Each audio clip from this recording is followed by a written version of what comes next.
o Congresso Nacional concluiu uma das grandes tarefas de 2022, que foi a votação do orçamento para o próximo ano.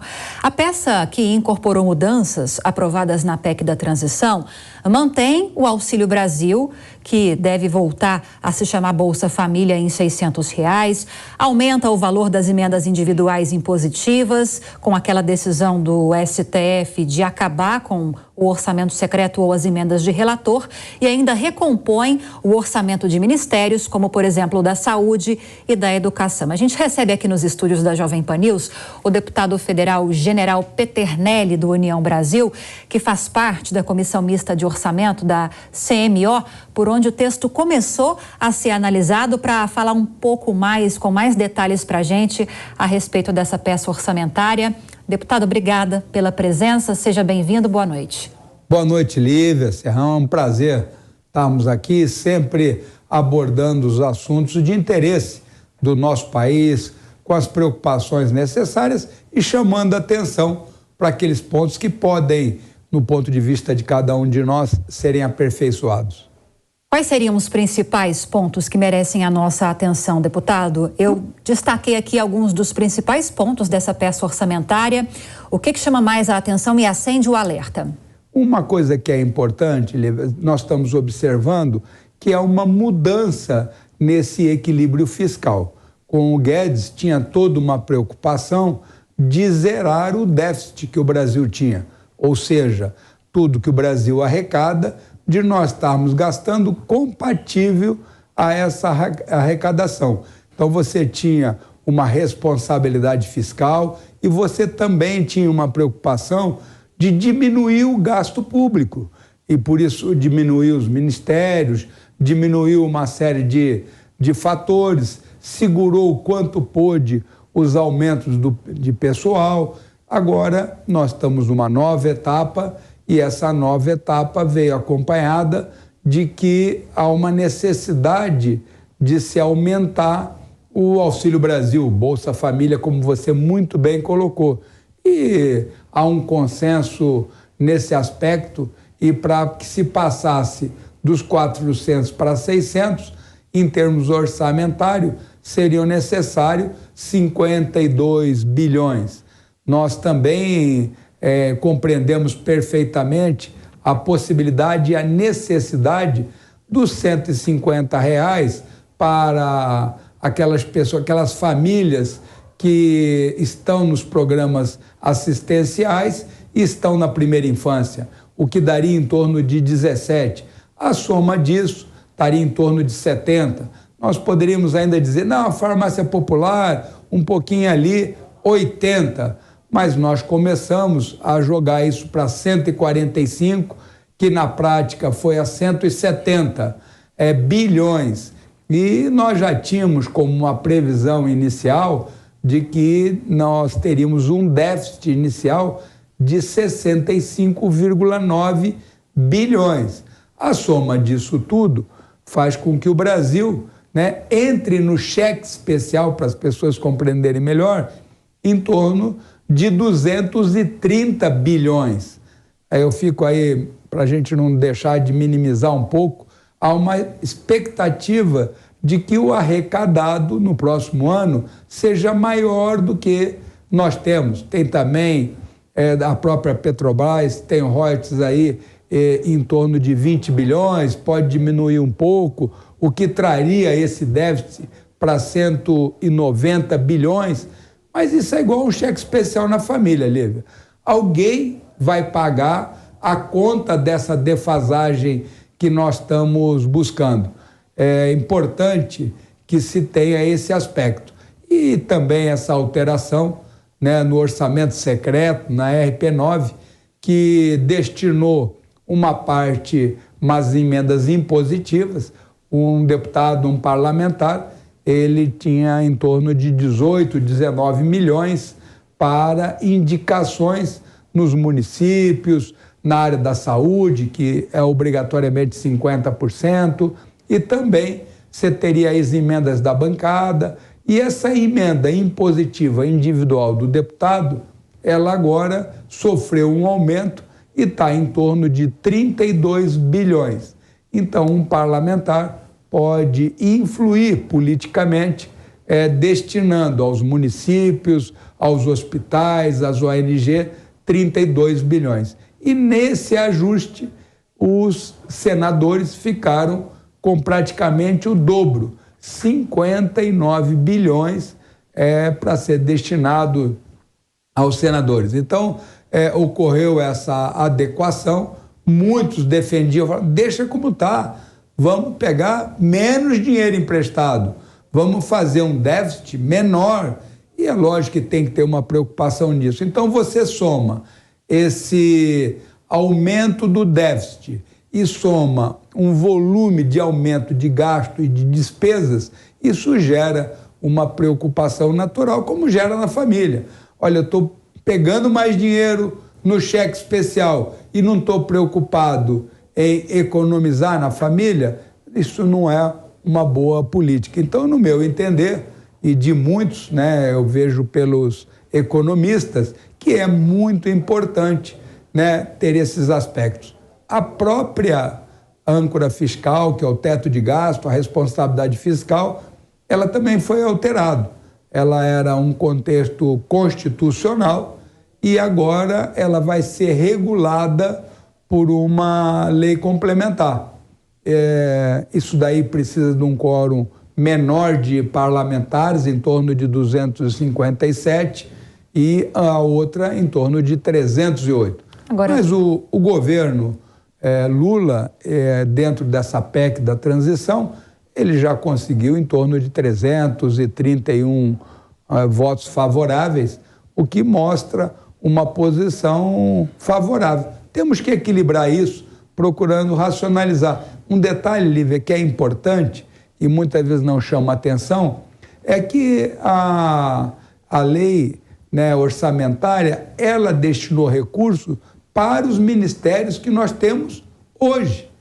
Então, nós vamos ter um aumento bastante expressivo de ministérios, chegando próximo a 40 ministérios, e o relator, o senador Marcelo Castro, colocou um aspecto para permitir uma coerência também no orçamento e no Congresso, que é o Executivo permitir realocar essas verbas dentro dos ministérios que nós vamos estar assumindo. E ainda, se não bastasse isso, Lívia, nós aumentamos salário de ministro, salário... Então, nós temos aí uma série de estrutura. Quando você cria mais ministérios, né, mais ministros, isso tudo acaba impactando em termos orçamentários. E um detalhe até engraçado, para não dizer que é trágico, nós, durante esse meu período de mandato, eu fiquei acompanhando e lutamos muito para que nós tivéssemos os fins do super salário. Quando estava terminando o mandato, em um dia se aumentou exatamente os maiores salários, o que vai gerar mais super salários ainda. Então, há uma necessidade, são várias fontes que nós estamos gastando mais, estamos pedindo mais recursos emprestados e é importante que nós busquemos, até para o sucesso do próximo governo, que nós temos que torcer, trabalhar favoravelmente. Quem ganha com o êxito de um governo é a população, é o bem comum do brasileiro. Então, nós temos que estar trabalhando para que se tenha êxito. E para se ter êxito, tem que ter uma responsabilidade fiscal e a máquina pública tem que gastar o mínimo necessário. Deputado, o senhor foi muito generoso. O senhor falou que em um dia o Congresso, Câmara dos Deputados e o Senado fizeram esses reajustes, né, e estipularam esses supersalários. A gente estava acompanhando ao longo desta quarta-feira, eu diria que foi em minutos. No caso do Senado, em exatos 8 minutos. Vou passar então agora as perguntas dos nossos comentaristas. Cristiano Vilela, começo com você. Deputado, boa noite. Agora, no início do nosso jornal, estivemos aqui tentando fazer diversas análises, né, acerca da composição da bancada de apoio ao futuro presidente no parlamento, E eu gostaria de perguntar ao senhor, dentro da sua visão, se o senhor entende que o seu partido, União Brasil, vai fazer parte da bancada de apoio, eventualmente participará do governo, indicando um ministro para uma das pastas do governo Lula. Como o senhor está vendo de dentro do União Brasil esse diálogo com o União Brasil, que é um partido importante no parlamento brasileiro? Não resta a menor dúvida. O União Brasil é um partido de peso. São 59 parlamentares e ainda pode eventualmente ter mais alguma movimentação, e é um partido que vai influir decisivamente nesse apoio. O União Brasil, eu também elogiei o partido ontem, quando disse algumas palavras em plenário, que foi aprovado um dos projetos que eu já venho labutando muito, que é o número único para o cidadão brasileiro, e também votei conforme a minha consciência na PEC. Eu sempre dizia que o PSL, agora União Brasil, e o próprio líder atual, o Elmar, eles sempre deram liberdade para que os parlamentares pudessem votar de acordo com a sua consciência. É claro que um partido ele ganha peso numa negociação junto a um governo se ele tem um volume e uma força em bloco para poder votar. Mas, logicamente, o partido é um partido liberal e você tem pessoas, como era o meu caso, o próprio Kim tem um posicionamento. Então, o partido ele tem essa compreensão, mas tem uma massa importante e a liderança, os próprios deputados entendem também que dentro dessa filosofia de ter um volume expressivo de ministérios atuando em todo o país, é importante para qualquer partido, não só para a União Brasil, se ele tem à disposição também um ministério. E nós vamos aquilatar esse apoio ao futuro governo. Eu até comentei agora há pouco, nós tivemos 331 parlamentares que votaram favoravelmente à PEC da transição. Então, União Brasil, pelo que eu observo de movimentação, vai participar efetivamente do governo Lula, tendo e permitindo aqueles parlamentares que têm determinado posicionamento com os seus eleitores que possam exercer essa liberdade de votar conforme pensa o eleitor e a consciência. Mas a União vai participar, eu acredito, do futuro governo. Tá, deputado, a gente tem pouquinhos minutos antes de encerrar o programa, mas mais duas perguntas dos nossos comentaristas. Peço que sejam breves nas perguntas e o senhor, por gentileza... Breve na resposta. Na resposta também. Nogueira. Deputado, boa noite. Então, rapidamente, o Congresso não conseguiu barrar um rombo acima de 200 bilhões de reais. A dúvida vem para o lado da Receita. O Congresso será capaz de barrar eventual iniciativa de elevação de impostos no ano que vem? Porque a classe média está preocupada e os empresários também. Entre os tópicos que tem para a próxima legislatura, para o próximo governo, é a reforma tributária. Tem uma plena consciência, ou pelo menos tinha, de que essa reforma tributária não pode aumentar os impostos. Então nós vamos ter que estar acompanhando. Eu acredito que a população brasileira hoje, muito mais politizada, que acompanha efetivamente as atividades, vão dificultar qualquer aspecto que aumente impostos. Jorge Serrão. Notícia urgente de Brasília. A senadora Simone Tebet amanhã tem uma reunião conclusiva com o futuro presidente Lula para decidir para qual ministério ela vai. Foi oferecido a ela o Ministério do Meio Ambiente, ela não aceitou, mas ela pode acabar aceitando a agricultura. General Peternelli, como é que lá em Brasília o senhor tem ouvido esses rumores? É possível que Simone Tebet aceite esse ministério? Seria bem aceito o nome? Essa é uma pergunta que a própria Tebet que vai poder responder.